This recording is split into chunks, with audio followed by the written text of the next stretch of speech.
네, 오늘 제목은 진노를 멈추게 한 제단입니다. 진노를 멈추게 한 제단, 부제로는 아라우나의 타작마당입니다. 지난 시간 우리는 속전 없이 드린 인구조사라는 제목으로 사무엘하 24장 전반부를 살펴보았죠. 다윗은 말년에 하나님께서 명하지 않으신 인구조사를 시행했어요. 그런데 문제는 그것뿐만이 아니고 인구조사를 시행했으면 그 인원대로 생명의 속전을 드려야 되는데 그렇게 하지 않았습니다. 이것은 하나님께서 말씀하신 율법을 지키지 않은 것이고 또 그 율법 안에 담겨 있는 복음적 의미를 망각한 불신앙과 교만이 있었던 것이었습니다. 특히 하나님께 드려야 될 속전, 즉 속죄 고백 없이 행해진 인구조사는 하나님의 진노를 일으키는 중대한 영적 범죄였어요. 그러므로 이에 대한 하나님의 징계가 어떻게 임하게 되는지를 우리는 보았습니다. 단에서부터 부엘세바, 북에서부터 남쪽 끝까지 전국적으로 전염병이 퍼져서 7만 명이 죽임을 당하게 되었습니다. 이것은 이스라엘 죄악과 그리고 다윗의 불신앙에 대한 하나님의 징계의 엄중한 회초리였습니다. 그러나 그 진노 속에서도 다윗의 회개를 하나님께서는 받아주세요. 그렇게 하심으로 자신이 영원한 언약을 잊지 않으시는 신실하신 하나님, 긍휼이 많으신 하나님이라는 것을 보여주셨던 거예요. 다윗은 깊은 죄책감 가운데 하나님 앞에 자신을 내어놓으면서 내가 범죄하였나이다, 종의 죄를 사하여 주옵소서라고 고백을 했고 하나님의 손에 자신을 맡기는 전염병을 택함으로 오직 하나님의 긍휼만을 의지하는 신앙 고백을 드렸습니다. 오늘 본문은 그 진노의 절정에서 시작되는 장면이에요. 전국에서 전염병이 퍼져서 7만 명의 사람들이 죽게 되었는데 이제 예루살렘에까지 전염병이 퍼져서 많은 사람들이 죽게 될 위기까지 된 겁니다. 자, 이러한 순간에 예루살렘을 치려는 순간에 하나님께서 그 손을 거두시고 더 이상 진노를 내리시지 않기로 하시는 거예요. 이제 우리는 본문을 통해서 어째서 하나님께서 진노를 멈추셨는가, 그리고 이러한 가운데서 다윗이 어떠한 믿음과 헌신으로 하나님께 반응했는지에 대해서 좀 살펴보고자 합니다. 16절을 봅니다. 16절, 천사가 예루살렘을 향하여 그의 손을 들어 멸하려 하더니 여호와께서 그 재앙 내리심을 뉘우치사 백성을 멸하는 천사에게 이르시되 족하다, 이제는 내 손을 거두라 하시니 여호와의 사자가 여부스 사람 아라우나의 타작마당 곁에 있는지라. 네, 지금 하나님의 사자가 심판의 칼을 들고 손을 높이 들어서 내리치려고 하고 있어요. 이미 전국적으로 7만 명의 사람이 전염병으로 죽었고 이제 예루살렘 심판만 남겨둔 상황입니다. 그런데 심판이 떨어지려고 하는 그 순간에 하나님께서 그 손을 멈추게 하시는 겁니다. 여호와께서 그 재앙 내리심을 뉘우치사, 이렇게 표현이 되어 있죠. 여호와께서 뉘우치셨다. 이것은 단순히 감정적 후회를 나타내는 표현이 아닙니다. 아, 내가 이거 잘못했네. 아, 너무 많이 심하게 했나? 이제 그만해야 되겠다. 이런 게 아니라는 거예요. 언약 백성을 향한 하나님의 긍휼하심이 진노를 덮고 있다라는 것을 보여주는 거예요. 언약의 신실하신 하나님, 긍휼이 많으신 하나님이 그 하나님의 진노를 덮으시는 장면을 이렇게 표현하고 있는 겁니다. 하나님은 거룩하시고 공의로우신 분이지만 동시에 언약의 신실하신 분이에요. 그 언약에 따라서 진노를 거두고 계십니다. 지금 예루살렘에 하나님의 이름을 두겠다고 하셨고 또 다윗을 하나님이 왕으로 세우시고 그의 자손에서 메시아가 오도록 하셨는데 여기를 다 멸하게 되고 다윗까지 다 죽게 된다면 이것은 하나님의 언약이 그치게 되는 것이 되어버리죠. 그럴 수가 없기 때문에 또 하나님은 자기 백성을 사랑하시기 때문에 긍휼히 여겨주시기 때문에 그 진노의 선을 거두고 계시는 거예요. 이와 비슷한 장면이 출애굽기 32장에도 나타나는데 금송아지 사건 이후 광야에서 이스라엘 백성들이 금송아지를 숭배하지 않습니까? 그 이후에 하나님께서 그들을 진멸하려고 하셨을 때 모세가 중보하며 간구를 합니다. 그때 하나님은 뜻을 돌이키사 말씀하신 재앙을 내리지 않으셨다라는 표현이 나와요. 모세가 중보기도하자 뜻을 돌이키사 내리려는 재앙을 내리지 않으셨다. 하나님의 뉘우치심은 하나님의 성품이 바뀌는 것이 아니고 이미 계획된 긍휼의 때가 되었기 때문에 이것을 실행하는 거예요. 하나님의 성품이 바뀌는 것이 아니고 이미 계획된 하나님의 긍휼의 때가 이르렀으니 이것을 실행하게 된다라는 겁니다. 그렇다면 하나님은 왜 이 시점에서 긍휼을 베풀고 계시는가? 왜 이 시점에서 심판을 그치셨는가? 단지 다윗의 회개만으로 가능한 건 아니에요. 모세가 중보기도 한다고 해서 하나님이 멈추신다? 사실 그것도 아닙니다. 모세도 죄인이잖아요. 다윗이 회개한다고 해서 그걸 그냥 불쌍히 여겨주시고 그래 없던 걸로 하자 이렇게 할 수도 없는 노릇입니다. 왜 그러냐면 하나님은 공의로우신 분인데 공의가 만족되지 않고 용서를 해버리시면 불의한 분이 돼버리죠. 불의한 분은 심판장이 될 수가 없어요. 그러니까 반드시 하나님의 공의는 싹 다 해소가 될 정도로 쏟아 부어져야 되는 거예요. 공의는 죄값인 사망이 있어야지만 만족이 되죠. 죄의 값은 사망이다. 사망이 있어야 만족이 돼요. 이스라엘 백성들이 다 하나님 앞에 범죄했고 다윗도 범죄했어요. 그러니까 정당한 공의는 싹 다 죽어야 되는 거예요. 자, 그런데 하나님께서는 여기서 공의가 만족되었다. 이런 말씀을 하시는 거죠. 여호와의 천사에게 족하다라고 하십니다. 뭐가 족합니까? 공의가 만족되었다라는 거예요. 이제 그 정도 하면 됐다. 다 찼다. 공의가 만족이 됐다라는 겁니다. 어째서 공의가 만족되었다고 하시는 걸까요? 무엇을 보시고? 하나님의 사자가 멈춰선 그 자리가 결정적인 힌트입니다. 자, 그 자리가 어디냐? 여부스 사람 아라우나의 타작마당이라고 하죠. 여부스는 이스라엘 백성들이 가나안 땅을 들어가기 전에 있었던 족속이에요.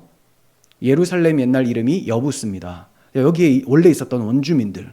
근데 이 여부스 사람 아라우나는 나중에 또 보겠지만 다윗의 통치 아래에서 여호와를 잘 믿는 사람으로 변화된 것 같아요. 자, 이렇게 아라우나가 가지고 있었던 타작마당. 자, 여기가 단순한 땅이 아니에요. 다윗이 제단을 쌓고 번제와 화목제를 드리게 될 자리입니다. 이제 후반부에 가면 다윗이 여기서 제사를 드린다는 거죠. 자, 그리고 다윗 전에는 어떤 곳이었냐, 여기가. 창세기 22장에 아브라함이 하나님의 명령대로 독자 이삭을 모리아산에 갖다 바치죠. 번제로 드립니다. 자, 그 번제를 드린 장소 모리아산이 아라우나의 타작마당인 거예요. 자, 그리고 다윗 이후로는 또 어떻게 전개되느냐? 다윗의 아들 솔로몬이 성전을 짓죠. 어디에? 예루살렘 산에 성전을 지어요. 성전 짓는 예루살렘 거기가 바로 아라우나의 타작마당이라는 거예요. 궁극적으로는 예수 그리스도께서 십자가에서 대속 죽음을 맞이하시는 예루살렘 산, 이게 아라우나의 타작마당이에요. 그러니까 하나님께서는 구약시대 때부터 계속해서 힌트를 주고 계셨죠. 자, 이곳에서 속죄가 이루어진다. 이곳에서 하나님의 공의가 만족된다라고 계속 보여주고 계셨던 거예요. 이처럼 하나님의 진노가 임하던 아라우나의 타작마당에 속죄 제사가 드려지게 하심으로 공의가 만족된 걸로 보셨다는 겁니다. 아직까지 제사는 드려지지 않았지만 이제 드려지게 할 것이기 때문에 이것을 보시고 족하다라고 하셨다라는 거예요. 물론 여기서 드려지는 제사는 짐승의 제사죠. 짐승의 희생 제사입니다. 자, 이런 걸로는 공의가 만족되지는 않아요. 단지 이것들은 참 희생 제물로 오실 예수 그리스도, 그분의 예표로서 한시적으로 하나님이 사용해 주셨던 도구였죠. 그래서 이렇게 앞으로 오실 메시아를 바라보며 이 흠없는 제물처럼 죽으실 것을 믿으면서 드린다면 하나님께서 이것을 공의가 만족되었다라고 봐주신다라는 거예요. 그냥 잠깐 넘어가 주신다라는 거죠. 진노를 내리지 않으시고 넘어가 주시고 그 모든 진노는 어디에다 쏟아내시느냐? 나중에 다윗의 후손으로 오실 예수 그리스도 그분의 십자가 위에 다 쏟아내리신다라는 겁니다. 그러니까 결국 그 희생제물의 실체로 오실 예수 그리스도의 대속 사역을 바라보며 회개한 다윗의 믿음을 보시고 공의가 만족된 걸로 인정하셨던 거예요. 히브리서 기자는 이 메시아의 피, 속죄 사역에 대해서 이렇게 말을 합니다. 새 언약의 중보자이신 예수와 및 아벨의 피보다 더 나은 것을 말하는 뿌린 피니라. 새 언약의 중보자. 자, 그러니까 예수 그리스도를 통하여서 우리가 하나님의 백성으로 다시 언약 백성으로 회복이 되죠. 자, 이게 새 언약의 중보자 예수, 그리고 그분의 피는 이전에 의인으로 칭함을 받았던 아벨의 피보다 훨씬 더 나은 피, 뿌린 피다라고요. 자, 아벨의 피는 그냥 땅으로 쏟아졌습니다. 이 피가 하나님께 호소를 해요. 하나님이 공의에 호소를 해서 가인이 심판을 받죠. 근데 예수 그리스도의 피는 그보다 더 나은 피로서 뿌려진 피, 우리 성도들의 마음에 뿌려졌기 때문에 하나님이 우리를 심판하지 않으시고 넘어가신다. 이미 심판받은 걸로 간주하시고 넘어가신다라는 거예요. 그게 더 나은 피, 예수 그리스도의 속죄를 말을 하는 것이죠. 그러므로 아라우나의 타작마당에서 멈춘 심판은 바로 그리스도의 피로 완성될 복음의 그림자였다라고 보시면 돼요. 오늘 우리도 이 자리, 십자가의 자리를 기억해야 됩니다. 하나님의 심판이 멈춘 자리, 은혜가 시작된 자리, 바로 그곳에서 하나님은 자기 백성을 살리시고 교회를 세울 터전을 준비하셨던 거예요. 교회가 어디에서 세워지느냐? 십자가에서 교회가 탄생되죠.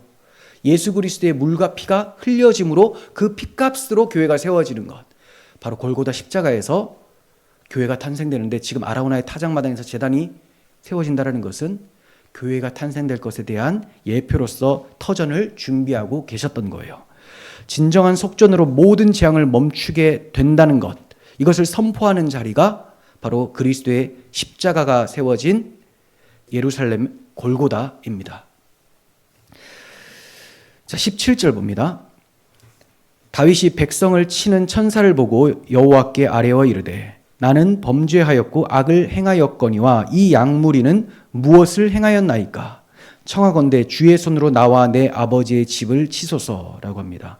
전국적으로 7만 명이 전염병으로 죽게 되었고 이제 예루살렘의 심판이 떨어지기 직전인데 다윗이 애통하는 마음으로 여호와 앞에 간절히 구합니다. 나는 범죄했습니다. 저는 악을 행했습니다. 그런데 이 양무리는 무엇을 행하였나이까? 이스라엘 백성들이 죄가 없는 게 아니죠. 그런데 왕인 다윗은 온전히 자기 책임으로 돌리고 있어요. 제가 부덕해서 이 모든 것이 저로 인한 것입니다. 제가 인구조사를 제대로 하지 않았고 속전을 바치지 않았고 언약을 붙잡지 않았고 통치를 제대로 못한 결과가 이러한 것이니 제가 잘못했습니다 라고 얘기를 하고 있습니다. 자, 여기서 주목해야 될 표현이 이 양무리는 무엇을 행하였나이까? 라고 얘기를 합니다. 야, 정말 다윗은 어렸을 때부터 목자였지 않습니까? 목동. 늘 자기 양을 사랑했던 것처럼 백성을 사랑합니다. 다윗이 백성을 양으로 부르면서 목자의 심정으로 그들을 위해 간청하고 있죠. 자신이 인구조사를 시행하고도 속전을 바치지 않은 죄, 즉 하나님의 언약, 곧 대속의 은혜를 의지하지 않고 신뢰하지 않은 죄, 사람의 수를 의지한 죄, 이것을 인정하고 있어요. 자기 죄를 인정한다는 것이 쉬울 것 같지만 굉장히 어렵습니다. 하나님 앞에 온전히 내 죄를 그대로 나열한다는 건 굉장히 어려워요. 하나님이 모든 걸 아시는 분이라는 걸 알고 있음에도 내 입으로 온전하게 그 죄를 고백하기는 너무나 어려운 일임을 우리 성도님들도 아실 겁니다. 그런데 이 다윗은 진실되게 그대로 자기의 죄를 인정을 하고 있고, 인정하는 것뿐만이 아니고 나와 내 아버지의 집을 치소서라고 합니다. 더 나아가는 거예요. 제가 잘못했습니다 정도가 아니고, 그러니 나와 내 아버지의 집을 치시고 이 예루살렘 내 백성을 그대로 두시기를 바랍니다. 이렇게 간청을 하고 있죠. 자발적인 대속 요청이에요. 자기가 대속하길 원한다라고 하고 있어요. 물론 자기가 정말 이 인간의 원천적인 죄, 본질적인 죄를 대속하는 그런 요청을 하는 건 아니에요. 지금 혼나야 될 이 징계 회초리를 자기 혼자 다 맡겠다. 제 책임이 큽니다. 이렇게 얘기를 하고 있는 거죠. 이 외침은 그리스도의 심정과 그분의 사역을 예표하고 있습니다. 예수님께서는 죄가 없으심에도 불구하고 죄 가운데 빠져 허우적거리는 이 백성들을 대신해서 스스로 벌받기를 원하셨어요. 하나님 아버지께 제가 이 모든 것을 가지고 가겠습니다라고 요청을 하신 것입니다. 물론 하나님 아버지께서도 이것을 기뻐하셨고요. 삼위일체로 존재하시기 때문에. 자, 이러한 예수님의 대속을 이사야 선지자는 이전부터 예언을 하고 있었죠. 그가 찔림은 우리의 허물 때문이요 그가 상함은 우리의 죄악 때문이라. 다윗 자신은 온전한 속죄제물이 될 수는 없지만 그의 고백은 장차 오실 완전한 중보자 예수 그리스도를 지향하고 있었던 거예요. 오늘날 교회의 지도자와 또 믿음의 가장들이 어떤 태도를 가져야 되는지 우리에게 교훈을 주고 있습니다. 위기를 만났을 때 책임을 회피하고 백성 탓, 환경 탓, 구조 탓을 하는 것이 아니고 다윗처럼 제가 하나님 앞에 범죄하였나이다 라고 먼저 고백하고 인정할 수 있어야 됩니다. 그리고 자기가 하나님 앞에 범죄하였기 때문에 제가 이 짐을 지겠습니다 라고 고백할 수 있는 것이 목회자, 지도자, 또 가장이라고 할 수가 있는 것이죠. 교회사에서는 종종 이와 같은 중보자적 마음으로 백성을 위해 헌신한 인물들이 있었어요. 대표적인 사람으로는 종교개혁 시대의 마틴 루터가 그 중에 하나입니다. 1527년에 독일 비텐베르그에 흑사병이 창궐했습니다. 그때 많은 사람들이 도시를 떠나요. 전염병이 가득 차니까 있으면 걸리겠다 싶어서 다 떠나는데 루터는 임신한 아내 카탈리나 폼보라와 함께 도시에 남았습니다. 그리고 병자들을 열심히 간호해요. 이 임신한 아내와 함께 병자들을 돌보고 이것뿐만이 아니고 정말 자기는 말씀 사역자니까 말씀을 가는 곳마다 전합니다. 그리고 예배가 필요하면 그곳에서 함께 하나님을 예배합니다. 자기를 필요로 하는 곳이면 어디든지 달려갔습니다. 우리 코로나 때 한번 생각해 보세요. 다들 그냥 우리 걸리지 맙시다 하면서 여기에만 초점 두고 있는데 지금 루터 같은 경우는 적극적으로 나가서 예배하며 위로하고 도와주었다라는 거죠. 자, 흑사병이 사그라들자 루터가 신중하지 못했다고 여러 곳에서 비난을 했습니다. 루터하고 가까운 사람들도 비난을 했고요. 또 루터하고 완전 원수지간인 로마 카톨릭 경우에도 엄청나게 그를 비방을 했습니다. 이에 대해 루터가 치명적인 흑사병으로부터 도망해야 하는가라는 글로 자신의 입장을 대변해요. 핵심은 이렇습니다. 전염병이 창궐한 상황에서 자신의 부주의로 감염되어 다른 이들에게 전염시키지 않도록 불필요한 장소에 참석하지 않을 것이며 감염 방지를 위해 최선을 다할 것이라고 말을 했고요. 또 나아가서 자신이 필요한 곳이라면 목회자로서 도망하지 않고 남아서 책임을 다할 것이라고 강조를 했어요. 그러니까 방역 조심하는 것 이거 맞다. 그래서 나는 정말로 조심했다. 그는 불필요한 시간과 사람을 또 장소에 가지도 않고 만나지도 않았습니다. 정말 중요한 것, 자기를 필요로 하는 사람들에게 나아갔던 거죠. 그 사람들이 죽어가는 가운데 말씀을 듣기를 원하면 말씀을 선포하고 예배하고 이러한 사역을 계속했던 거예요. 그의 모습은 단순한 용기가 있었던 사람이 아니고 목자로서 자기 백성을 위해 대신 짐을 지시는 예수 그리스도의 중보자적 마음을 가지고 용기 있게 행했었던 것이죠. 오늘 우리의 가정, 교회, 사회 안에서도 진정한 회복과 하나님의 진노가 멈추는 은혜가 있으려면 무엇이 필요할까요?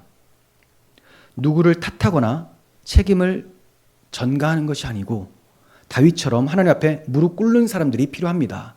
자기 죄라고 애통하며 회개하고 모든 책임을 자기에게 돌리는 이 중보자적 심령, 사랑하는 마음, 이 마음으로 무릎 꿇는 것을 하나님께서는 기뻐 받으신다는 거예요. 십자가 앞에 먼저 엎드려서 하나님의 긍휼을 구하는 사람을 하나님은 원하세요. 그런 사람이 가정과 교회와 민족의 회복을 위해 진정한 통로가 되는 것입니다. 하나님께서는 오늘 우리를 그리스도의 대속적 사랑으로 불러주셨습니다. 자기 자녀 삼아주셨어요. 그리고 이제는 우리를 보내기를 원하세요. 세상 가운데 우리가 필요로 하는 사람들 가운데서 그들을 위해 기도하고 헌신하며 복음 전하기를 원하십니다. 이러한 삶을 사는 복된 사람들이 되었으면 좋겠습니다. 18절 봅니다. 이날에 선지자 갓이 다윗에게 이르러 그에게 아뢰되 올라가서 여부스 사람 아라우나의 타작마당에서 여호와를 위하여 제단을 쌓으소서. 네, 하나님의 진노는 멈췄는데 그것이 무조건적인 용서로 끝난 게 아니라는 것을 보여주고 있습니다. 다윗이 회개하니까 그래, 오케이, 이제 용서할게 하고 끝나는 것이 아니고 갓을 통하여 뭐가 선포돼요? 제단을 쌓으라. 예. 여호와를 위하여 제단을 쌓아라.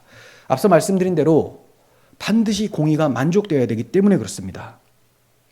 단지 감정적 뉘우침이나 슬픔으로 죄가 사라지는 것이 아니고 하나님 앞에 드려지는 희생과 속죄를 통해서만 진노가 완전히 그치게 되는 거예요. 어떤 불신자가 자기가 뭔가 큰 잘못을 했어요. 신이 계시다라는 것을 인지하고 느끼기 때문에 괴로워서 신이시여 저를 용서해 주세요. 제가 정말 잘못했습니다라고 펑펑 울면서 기도를 했어요. 용서가 될까요? 안 되죠. 운 건 운 거고 잘못한 건 그대로 남아있잖아요. 잘못한 것, 하나님의 공의를 만족시켜야 되죠. 잘못, 죄에 대해서는 대가가 심판, 사망입니다. 그러니까 용서해 주세요, 잘못했어요 라는 것을 하나님 보실 때 알겠어, 하지만 용서는 해줄 수는 없어. 네가 잘못한 거 인정하는 것은 맞는데 근데 네가 저지른 게 이게 그대로 남아있는데 어떡하냐. 그러니까 이것이 없어져야 되는 거예요. 공의의 만족이라는 것은 대신 누군가가 이것을 가져갈 때만 가능하죠. 근데 다만 죄가 없어야 돼요. 그러니까 인간 중에는 불가능한 거죠. 죄 없으신 하나님의 아들이 오셔서 이 모든 것을 가져가셨을 때 하나님의 공의는 만족되고 우리에게는 속죄가 이루어지는 겁니다. 그러므로 공의의 만족, 속죄가 없이 하나님 잘못했어요, 용서해 주세요 라는 것은 아무 의미가 없고 효과도 없는 거라는 거죠. 누구든지 하나님의 긍휼을 기대한다면 예수 그리스도의 십자가의 대속의 복음을 믿어야 됩니다. 그거 외에는 아무 방법이 없어요. 그래서 복음을 믿는 것이 가장 우선입니다. 불신자는 하나님 앞에 기도할 수 있는 대상이 아니고 하나님이 제시한 복음에 대해서 회개하고 믿음으로 반응하는 것밖에 없습니다. 그리고 나서 하나님께 구하고 용서해달라고 하고 달라고 하고 이런 여러 가지가 있을 수가 있는 것이지, 믿지 않는 하나님의 아들의 희생 제사 십자가를 믿지 않는 자가 어떻게 하나님께 무언가를 구할 수가 있겠습니까? 특히 본문에서 강조되는 구절은 바로 여호와를 위하여 제단을 쌓아라. 여호와를 위하여라고 하죠. 그러니까 제단이 그냥 사람을 위해서 쌓는 것이 아니고 여호와를 위해서 쌓는 거다라는 것을 정확하게 보여주고 있어요. 백성의 평안을 위해서 제사 드리기 이전에 하나님의 공의와 거룩하심 앞에 드려지는 제사라는 것을 보여주고 있는 거죠. 여호와를 위해서. 그러니까 오늘날로 적용해 보면 예배는 사람을 만족시키기 위함이 아니라 하나님의 만족을 위한 것이다. 하나님의 만족. 하나님의 공의와 사랑을 만족시켜드리는 방법이 예배라는 거죠. 그러니 당연히 뭐가 있어야 돼요? 복음을 믿는 믿음으로 나아가야 되는 거죠. 그렇게 복음을 믿는 믿음으로 나아갈 때 하나님이 우리의 예배를 받아주시고 성령의 충만함을 주시면 우리에게도 만족이 되죠. 인간에게도 만족이 되는데 순서가 하나님의 만족을 위해서 예배할 때 우리가 만족함을 누리게 되는 거예요. 그런데 오늘날 예배는 그러한 모습이 많이 없어요. 그걸 어떻게 아느냐? 강단에서 복음이 선포되지 않으면 당연한 결과가 아니겠습니까?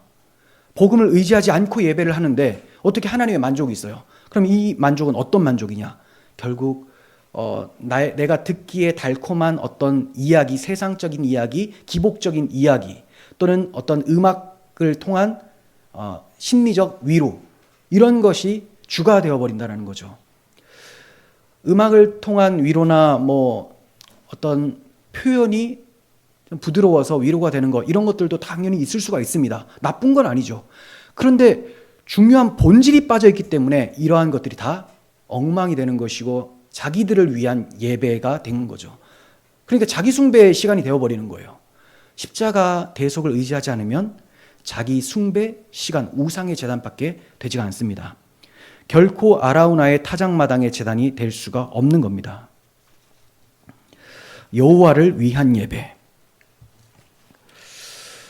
여호와를 향한 것이 되어야 되고 그분의 뜻을 따라 드려야지만 하나님께서 받으실 수 있는 제사가 되는 거죠. 그리고 하나님께서는 다윗이 원하는 곳이 아니라 하나님이 지정하신 자리에서 제사가 이루어져야 된다라고 말씀하시고 계세요. 아라우나의 타작마당에서. 하나님께서 예루살렘에 내 이름을 두겠다라고 하셨잖아요. 그 예루살렘 산이 지금 아라우나의 타작마당 아닙니까? 그러니 내가 내 이름을 두겠다 한 이곳에서 제사가 이루어지면 속죄가 이루어지고 공의가 만족되어 너의 예배를 받겠다. 너희를 용서하겠다. 내 백성으로 계속 품고 가겠다라고 말씀해 주시는 거죠. 우리의 예배가 인간적인 감정이나 판단에 따라서 임의로 드려지는 예배가 아니고 하나님이 말씀하신 대로 순종하며 드려지는 예배가 되어야 함을 보여주고 있습니다. 이처럼 다윗은 자신의 뜻을 내려놓고 하나님의 지시를 따르고 있어요.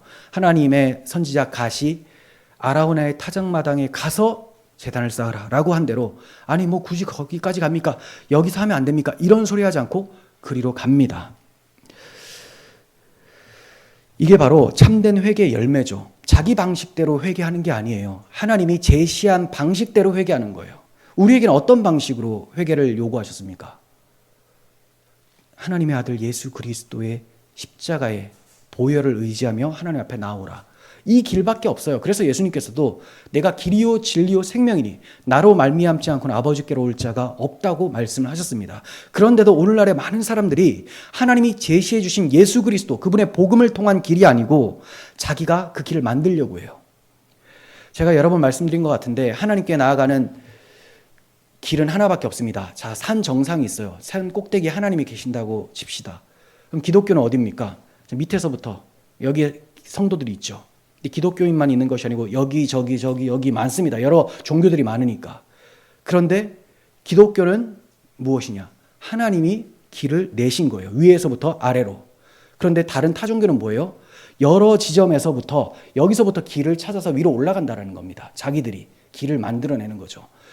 그런데 예수님을 통하지 않고서는 아무도 하나님께 올 수가 없다라고 말씀하셨기 때문에 기독교만이 유일한 구원의 길을 제시하고 있는 것이죠. 하지만 모든 종교들은 기독교를 가리켜서 독선이라고 하죠.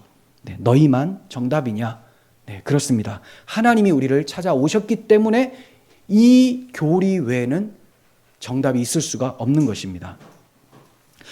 우리가 회복하는 길, 회개하는 길 다 마찬가지예요. 나를 위해 나를 죽기까지 사랑하시는 하나님의 아들 예수 그리스도를 의지하는 믿음이 아니면 결코 아버지께 나아갈 수도 없고 화해가 이루어질 수도 없는 겁니다. 우리가 회개했다 말하면서도 여전히 자기 방식대로 자기 중심적으로 살아가고 있지 않은지 돌아봐야 됩니다. 회개를 했다라는 것은 하나님 방식대로 회개하는 것이고 또 하나님께서 만나 주셨다면 회복이 일어납니다. 그런데 하나님이 원하시는 방식도 아니고 자기 죄를 온전히 내놓고 십자가를 의지하며 애통하며 회개한 것도 아니고 변화의 삶도 일어나지 않으면서도 하나님 잘못했어요 라고 하고 자기 방식대로 엉뚱한 회개를 하니 전혀 기독교의 이 모습이 거룩이 회복이 되지를 않습니다. 하나님은 지금도 우리에게 말씀하고 계세요. 여호와를 위하여 제단을 쌓으라. 어디에서? 아라우나의 타작마당에서. 여호와를 위하여 십자가를 붙들라는 것이고 아라우나의 타작마당에서 그리스도의 죽으신 그 대속을 기억하고 예배하라는 것입니다. 이렇게 드리는 것만이 하나님께서 받으시는 참된 예배인 줄 믿습니다. 다윗은 선지자 갓의 말을 따라서 곧장 아라우나의 타작마당으로 나아가요. 자, 20절에서 21절 천천히 봅니다. 아라우나가 바라보다가 왕이 지금 아라우나의 타작마당으로 나오고 있으니까 아라우나가 봅니다. 왕과 그의 신하들이 자기를 향하여 나아옴을 보고 나가서 얼굴을 땅에 대고 왕께 절하며, 일단 여기까지 보시면 이게 별거 아닌 것 같은데 좀 곰곰이 생각하면서 보면 다윗이 왕이 하지 않을 법한 행동을 하고 있는 거예요. 아라우나의 타작마당을 사려면, 거기 제단 쌓으려면 신하들 보내면 되잖아요. 아라우나한테 야, 여기서 제사할 거니까 왕이 말씀하신다. 근데 자기가 와요. 왜 옵니까? 자기는 회개한, 얼마 전까지 하나님 앞에 큰 죄를 지은 범죄자 아닙니까? 그 베옷을 입은 심정으로 자기는 아무것도 아니며 자기를 내세우지 않고 그냥 땅 주인 앞에 나아가는 겁니다. 자, 그러면서 자, 아라우나가 왕을 봤죠. 그래서 절을 합니다. 21절. 어찌하여 내 주 왕께서 그의 종에게 나오시나이까 하니 다윗이 이르되 너에게서 타작마당을 사서 여호와께 제단을 쌓아 백성에게 내리는 재앙이 그치게 하려 함이라. 네. 여기에는 나오지 않은데 이 병행 구절이 역대상 21장이거든요. 역대상 21장. 그런데 좀 놀랍게도 구절도 똑같아요. 장만 그런 것이 아니고 19절, 20절이 똑같거든요. 그런데 다윗이 이제 뭐라고 합니까? 그 19절에 보면 갓의 말대로 올라갔다라고 하죠. 예, 올라갔다. 그런데 역대상 21장 20절이죠. 거기에는 아라우나는 숨었다라고 해요. 그렇죠. 좀 제가 손이 불편해가지고 잘 찾지를 못하겠어요. 어쨌든 네, 제 기억으로는 그렇습니다. 20절 맞습니까? 예, 예, 숨었다. 그러니까 너무 상반된 모습이에요. 왜 다를까요? 다윗은 여호와의 긍휼을 의지하죠. 여호와의 약속을 믿고 있죠. 자기를 용서해 주실, 긍휼을 베푸실 언약의 신실하신 하나님을 믿고 제단의 의미를 알고 지금 나아가고 있는 거예요. 근데 아라우나는 지금 어떤 일이 지금 벌어졌고 하나님이 다윗에게 무슨 말씀을 하셨는지를 모르는 상황입니다. 그러니까 여호와 앞에 설 수가 없어요. 이건 뭐냐면 아라우나가 뭐 신앙이 안 좋아서 이런 게 아니고요. 정보가 없으니까 지금 어떤 상황인지 모르니까. 근데 지금 자기 타작마당 앞에 여호와의 천사가 딱 있는 걸 보면서 너무 무섭죠. 이것은 어떠한 사람도 하나님 앞에 자기 의로 설 수 없음을 보여주고 있어요. 그런데 다윗은 죄인인 주제에 당당하게 걸어가고 있어요. 뭐 때문에? 언약을 믿는 믿음 때문에, 긍휼하심을 믿고 있기 때문에 그렇게 나아가고 있는 거라는 거죠. 여호와의 사자가 칼을 빼들고 있는 상황에서 나아가는 정도면 얼마나 담대합니까? 언약을 믿는 신앙은 이러한 담대함을 줍니다. 진노하시는 하나님 앞에도 나아갈 수 있게 만드는 것이 하나님의 긍휼, 언약을 믿는 신앙이에요. 그래서 야고보서 2장 13절인가 보면 긍휼이 하나님의 진노를 이기고 자랑한다라는 말씀이 나옵니다. 하나님의 진노를 이기고 자랑한다. 그러니까 다윗은 지금 하나님의 긍휼을 붙잡고 하나님의 진노를 이기면 덮어내는 하나님의 긍휼을 붙잡고 나아가기 때문에 이런 담대함을 보일 수가 있었던 거예요. 이런 걸 보면 오늘날 기독교인들이 얼마나 담대함이 없고 자그마한 일에도 두려워 떠는지 좀 안타까운 모습을 많이 보게 됩니다. 기독교인이라면 십자가의 복음, 하나님의 언약의 실체, 복음을 믿는 사람들이라면 세상에 일어나는 일들에 대해서 그렇게 뭐 일희일비할 필요가 없고 뭐 놀라거나 당황하거나 슬퍼할 것이 없음에도 불구하고 마치 땅이 꺼지듯이 좌절하는 경우를 많이 보고 두려워하는 경우를 많이 봅니다. 일시적으로는 그럴 수가 있지만 우리는 다시 기도하고 회복할 때 복음으로 나아가잖아요. 그러면 복음의 담대함을 얻고 변화되어야 되는데 완전히 절망자인 것처럼 행동하는 경우가 너무 많다는 거예요. 이게 왜 그러냐? 복음으로 회복되지 않았기 때문입니다.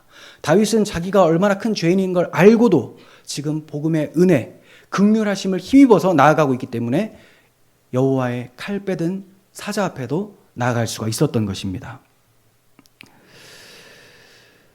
자, 다윗은 아라우나에게 왕의 체면이나 권위를 내세우지 않고 제사 드릴 장소를 정중하게 요청을 하고 있어요.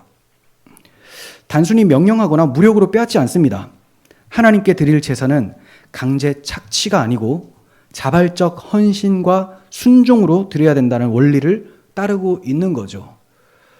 그러니까 남의 거 뺏어가지고 하나님 앞에 드린다면 하나님께서 그것을 기뻐하실까요? 우리가 뭐 헌금하는데 남의 거 사기쳐놓고 헌금하는 그거 하나님 기뻐하십니까? 우리가 하나님 앞에 고백을 하는데 그래도 하나님 저 사람 것을 저에게 주셔서 참 감사합니다 하면서 이렇게 고백하면 하나님께서 그래 너무 귀한 고백한다라고 하십니까? 아니죠. 우리는 하나님 앞에 나아갈 때 우리의 온 마음과 정성을 다해서 나아갑니다. 자, 이 점을 다윗이 보여주고 있는 거예요.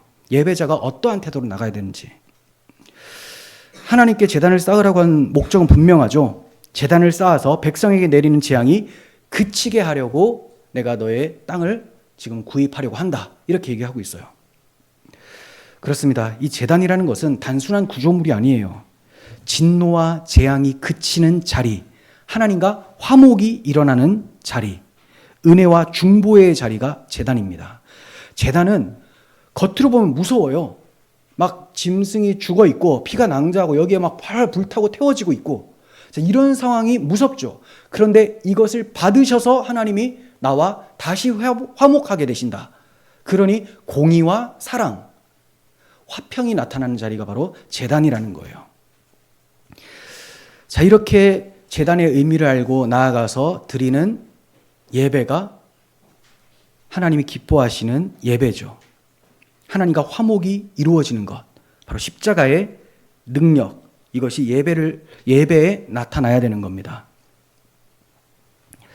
그러니까 예배라는 것이 단순히 몇 시에 모여가지고 그냥 노래 하나 하고 어떤 목사의 말을 듣고 다 같이 돌아갑시다 이렇게 하는 것이 아니고 그리스도의 희생으로 하나님의 진노가 그치게 되었음을 선포하는 자리예요. 선포. 그래서 말씀 선포라고 하잖아요. 우리에게 임해야 될 그 심판이 하나님의 진노가 넘어갔습니다. 선포하는 거죠.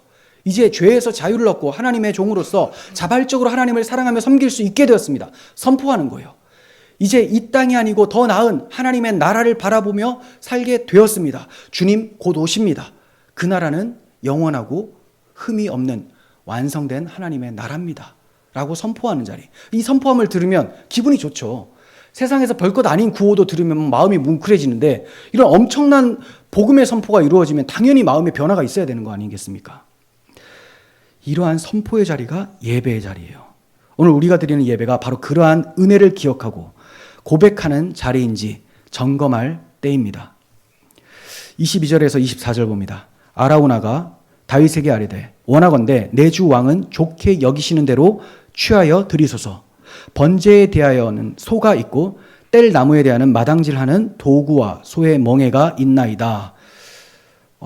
땅만 얘기를 했더니 제 도구까지 또 희생 제물까지 싹 다 주겠다고 얘기를 합니다.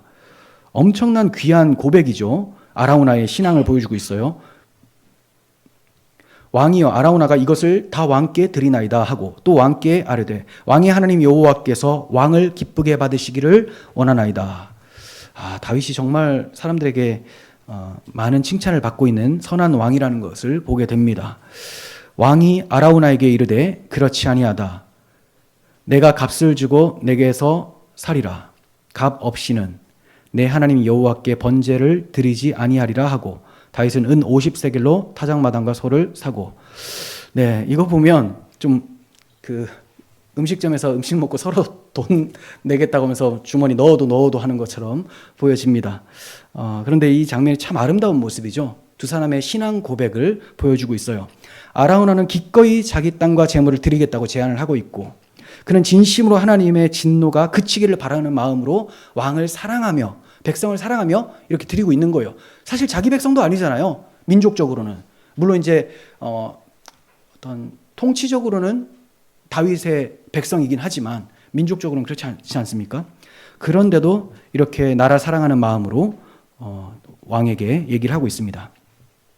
그러나 다윗은 이렇게 말을 해요. 내가 값을 주고 너에게 사겠다. 값 없이는 하나님께 번제를 드리지 않는다라고 해요. 다윗은 이 제사의 본질이 단순한 형식이나 제물의 외형이 있지 않다라는 것을 알고 있었습니다. 하나님께 드리는 제사는 반드시 희생과 대가가 따르는 예배여야 한다는 것을 그는 알고 있었던 거예요. 아무 대가 없이 드려지는 예배, 쉽게 얻어진 제사는 하나님 앞에 온전한 경배가 될 수 없다는 신앙 고백이 여기에 담겨져 있는 거예요. 그렇다고 해서 다윗이 지금 자기의 열심으로 하나님 앞에 뭔가 감동시켜 드리려고 하는 것은 아니라는 겁니다. 왜냐하면 우리가 지금 계속 말씀드리는 것은 하나님 앞에 예배할 때는 뭐가 필수입니까? 속죄, 희생제물이죠. 예수 그리스도의 속죄가 필수입니다. 그분 때문에 우리가 나아갈 수 있는 거고 우리는 값없이 나아가는 거죠. 근데 지금 여기서 다윗은 값을 가지고 자기의 희생으로 나아가고 있다는 거예요. 이건 뭐냐면 예수 그리스도의 희생 위에 내 희생을 더하겠다 이런 게 아닙니다. 그건 잘못된 거예요. 그거는 이단이에요. 근데 이건 뭐냐, 오직 예수 그리스도의 희생인데 그분의 희생을 경험한 자는, 이걸 믿고 의지하는 자는 온 마음 다해 자신의 정성을 하나님 앞에 드리기를 원한다라는 거예요. 예수님께서 죽으셨으니까 나는 그냥 아무 때나 살아도 되겠지, 이게 아니고 거룩한 산 제물로 하나님 앞에 자신을 드리는 예배자의 삶을 산다는 거예요. 그래서 그 타락한 인간의 본성은 하나님 앞에 뭔가 드리기를 주저하고 아까워해요. 그 사람들은 예수님의 희생을 자신의 나태함과 정성 없음을 보이기 위한 수단으로 씁니다. 무슨 말이냐? 예수님께서 다 하셨으니까 우리는 안 해도 돼, 상관없어, 이렇게 말을 하죠. 가룟 유다가 그런 사람입니다. 가룟 유다는 하나님 앞에 귀한 것을 드리는 사람에게, 향유를 내어놓는 사람에게, 여인에게 뭐 이런 것을 아무 의미 없이 허비하느냐라고 꾸짖었어요. 무슨 의도로 이런 것을 허비하냐고.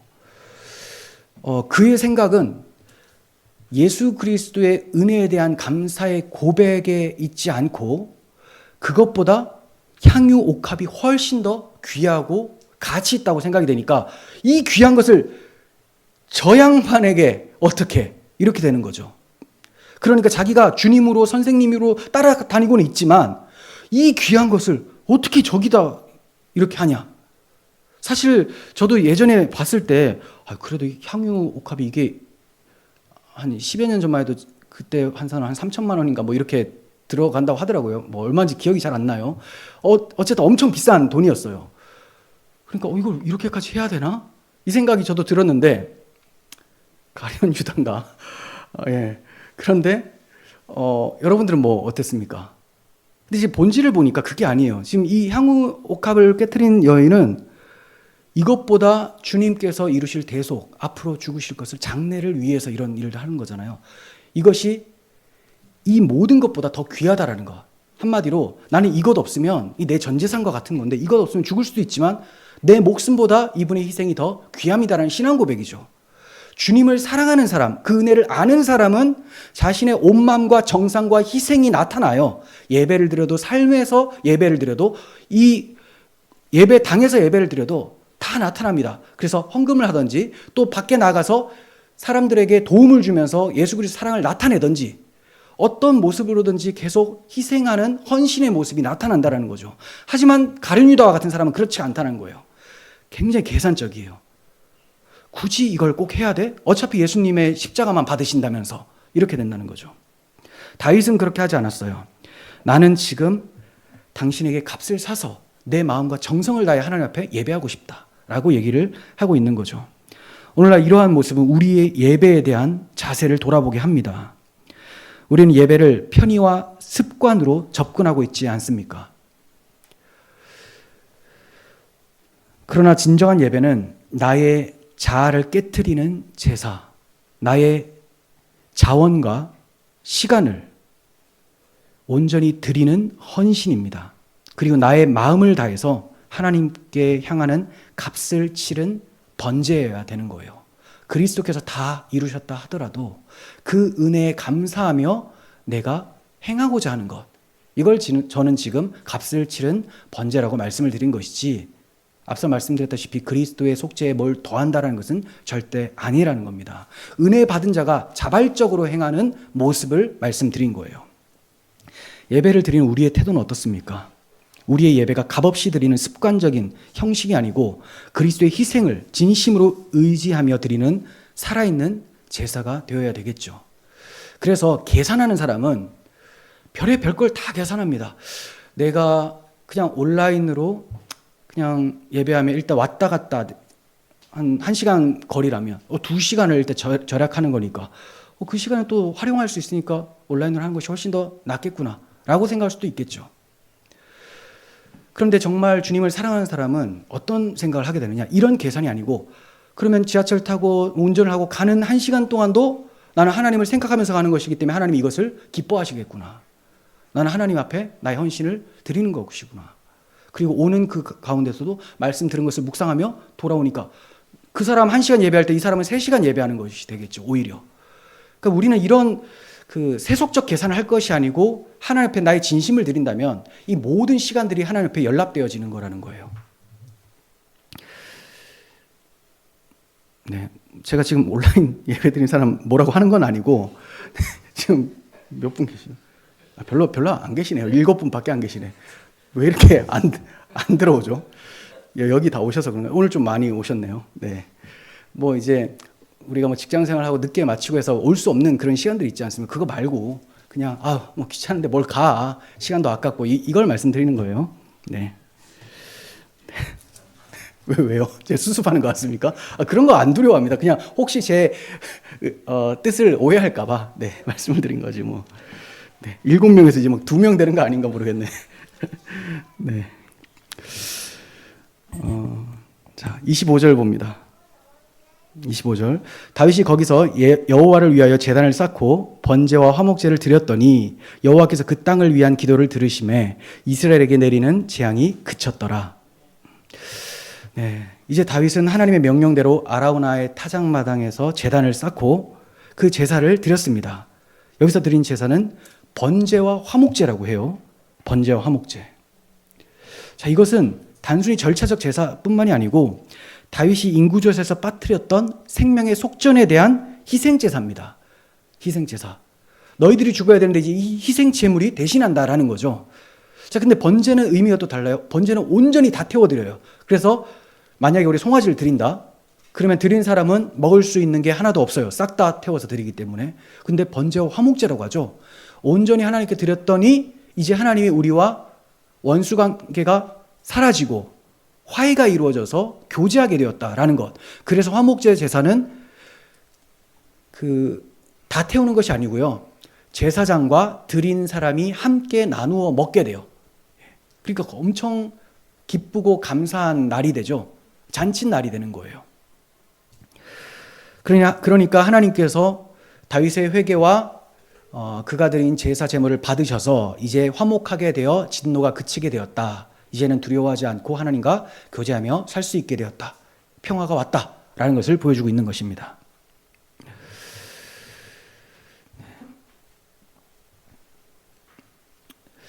자, 이렇게 번제와 화목제는 우리가 계속 말씀드렸다시피 속전을 대신하는 희생 제사죠.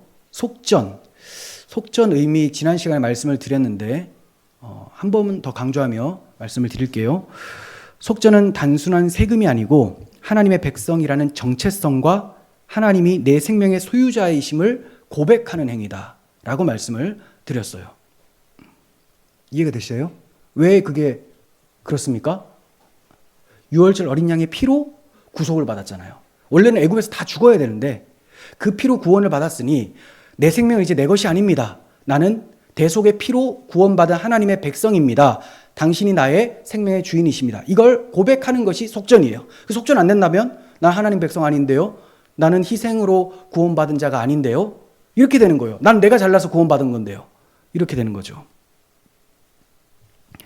속전이 빠졌다는 것은 하나님의 주권을 인정하지 않고 인간의 힘을 의지한 교만의 결과가 되는 거예요. 그러므로 이 잘못은 피 흘림으로 속해야 했습니다. 피 흘림이 없은즉 사함이 없느니라라고 히브리서는 말씀하고 있어요. 이처럼 진노는 반드시 희생을 통해서만 멈춰질 수가 있습니다. 그러나 황소와 염소의 피로 되는 것이 아니고 이것은 앞서 말씀드렸다시피 한시적인 도구였죠. 실체를 가리키기 위해서 구약시대에 잠깐 하나님이 잠정적으로 일시적으로 사용하셨던 것. 진짜 제물은 예수 그리스도라는 것이죠. 그래서 바울은 이 예표의 실체를 이렇게 설명합니다. 그가 모든 사람을 위하여 자기를 속전으로 주셨으니 기약이 이르러 주신 증거니라. 그가 모든 사람을, 예수님이 모든 사람들을 위하여 자기를 속전으로 주셨다. 그러니까 속전의 의미가 당연히 예수 그리스도, 그분의 십자가라는 것을 제가 계속 말씀드린 것과 연결이 되는 거죠. 다윗이 드린 제사는 장차 그리스도께서 드릴 온전한 속전, 십자가 대속을 예표하고 있었던 거예요. 이제 마무리하려고 합니다. 24장의 구조는 구속사의 핵심 구조를 그대로 담고 있습니다. 속전 없는 인구조사가 시작이 됐죠. 그러니 하나님이 진노하셨고 진노하셨으니 재앙이 떨어지죠. 그런데 번제와 화목제가 드려지니 재앙이 그치게 되는 거예요. 이 구조는 결국 우리에게도 동일하게 이루어집니다. 우리는 하나님 앞에 범죄한 자로서 속전 없이 그냥 나 스스로 앞으로 나가려다가 죽을 수밖에 없는 죄인의 상태라는 겁니다. 그런데 하나님께서 그 속전으로 예수 그리스도를 우리에게 보내주심으로 이제 우리가 그분을 속전 삼아 하나님 앞에 나아갔더니 이 십자가의 제사를 받으시고 진노가 그치게 되어 하나님과 화목하게 되었다. 이것을 보여주고 있는 것이죠. 이 점을 바울 사도는 이렇게 선포합니다. 로마서 3장 23절. 모든 사람이 죄를 범하였음에 하나님의 영광에 이르지 못하더니 그리스도 예수 안에 있는 속량으로 말미암아 하나님의 은혜로 값없이 의롭다 하심을 얻은 자 되었느니라. 속량이 속전 같은 의미를 가지고 있는 거죠. 값없이 의롭다 하심을 얻은 자 되었다. 그분의 속량으로. 25절. 이 예수를 하나님이 그의 피로써 믿음으로 말미암는 화목제물로 세우셨으니 이는 하나님께서 길이 참으시는 중에 전에 지은 죄를 간과하심으로 자기의 의로우심을 나타내려 하심이니 곧 이때 자기의 의로움을 나타내사 자기도 의로우시고 또한 예수 믿는 자를 의롭다 하려 하심이라. 자, 이렇게 예수님을 화목제물로 삼으셨으니, 대속제물로 삼으셨으니 하나님은 더 이상 불의한 분이 아니죠. 그냥 용서를 해주신다면 불의한 분이 되는데 이렇게 예수님을 심판하셨기 때문에 자기도 의로우시며 또 예수 믿는 자도 그분의 의를 힘입어서 의롭다 하게 하려 하심이라. 이렇게 말씀을 하고 있는 겁니다. 그러니까 사무엘하 24장의 구조하고 똑같이 진행이 되고 있죠. 사도 요한도 이렇게 선포해요. 요한일서 4장 9절. 하나님의 사랑이 우리에게 이렇게 나타난 바 되었으니 하나님이 자기의 독생자를 세상에 보내심은 그로 말미암아 우리를 살리려 하심이라. 사랑은 여기 있으니 우리가 하나님을 사랑한 것이 아니요 하나님이 우리를 사랑하사 우리 죄를 속하기 위하여 화목제물로 그 아들을 보내셨습니다. 우리 죄를 속하기 위하여 화목제물로 그 아들을 보내셨습니다. 사랑하는 자들아, 하나님이 이같이 우리를 사랑하셨은즉 우리도 서로 사랑하는 것이 마땅하도다. 네, 이제 성화까지 나아가죠. 이렇게 우리가 용서를 받아 하나님과 화목하게 되고 진노가 그쳤다면 이 사랑을 받은 자는 마땅히 너희가 받은 그 사랑을 베풀며 서로 사랑해야 된다. 그래서 우리에게 주어진 계명은 서로 사랑하라. 내가 너희를 사랑한 것 같이 서로 사랑하라. 새 계명이 주어진 거죠. 그게 바로 구약 성경에 계속해서 언급했던 율법, 이 율법의 본질이라는 겁니다. 율법의 진짜 뜻이 뭐냐? 하나님을 사랑하고 이웃을 사랑하라라는 하나님의 말씀인 것이죠.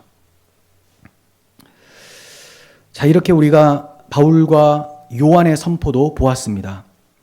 이게 바로 번제와 화목제가 가리키는 복음의 정점이고 모든 재앙을 멈추게 할 수 있는 유일한 길이에요. 그래서 다윗도 번제와 화목제를 드림으로 재앙이 그치게 되는 것을 경험하게 된 거죠. 오늘 우리는 주님의 교회와 가정과 삶 가운데 어떤 형식만 남은 예배를 드리고 있지는 않은지 돌아봐야 됩니다. 값없이, 헌신 없이, 복음에 대한 의지 없이 드리는 예배, 이것은 금송아지 우상 숭배의 제단과 같은 겁니다. 진노를 멈추게 할 능력이 없어요. 진정한 예배는 오직 예수 그리스도의 피를 의지하며 그 은혜에 감사하는 자발적인 헌신이며 공의로운 하나님 앞에 나아가는 겸손한 제사입니다. 사무엘하의 마지막 장은 다윗의 유언으로 마치는 것이 아니고 예배와 속전, 회복과 성전 터 마련으로 마치고 있죠. 이것은 이스라엘의 회복이 인간의 지혜나 전략이 아니라 오직 하나님의 은혜와 그리스도의 대속에 기초한 예배 위에 세워진다는 사실을 선포하는 결말이에요. 오늘 주님은 교회 강단에서 십자가 사랑이 선포되게 하심으로 자신의 몸된 교회를 확장하시고 견고하게 하시며 성숙하게 세우십니다. 이스라엘 백성들의 회복도 예배의 회복이고 우리의 회복도 예배의 회복이에요. 이 나라의 회복도 결국은 기독교가 본질적인 십자가 복음에 입각해서 예배를 회복하게 되면 회복이 되죠. 하지만 기독교가 제 역할을 하지 못하면 제 역할이라는 것은 먼저는 복음입니다. 복음. 그리고 복음적 시각으로 사람들에게 올바른 것을 가르치는 거죠. 예배가 회복되지 않는데 어떻게 다른 회복이 있을 수가 있겠습니까? 우리는 이 구속의 은혜 위에 세워진 교회예요. 이를 기억하며 날마다 십자가 제단 앞에 나아가는 참된 예배자로 살아가시기를 소원합니다. 기도하겠습니다. 하나님 아버지, 저희들의 예배를 돌아봅니다. 하나님, 저희뿐만이 아니고 전 세계 교회가 또 한국 교회 또 우리 교회도 다 하나님 앞에 온전한 예배를 드리지 못하고 있습니다. 하나님, 복음을 전한다고 하지만 그 들은 말씀대로 저희가 믿음으로 화하고 있는지, 정말 믿음으로 받아들이고 있는지, 그리고 믿음으로 예배하고 있는지 돌아봅니다. 정말 우리가 십자가를 의지하고 예배했다면 우리의 삶 속에서도 그 예배자의 삶이 나타나야 되는데 그렇지 못한 모습을 너무나 많이 보게 됩니다. 주님, 이것이 우리의 죄이오니 우리의 죄를 용서해 주시고 교회의 온전한 회복과 이 나라의 회복이 있게 하는 하나님의 긍휼이 있게 하여 주시옵소서. 우리 구주 예수 그리스도 이름으로 기도합니다. 아멘.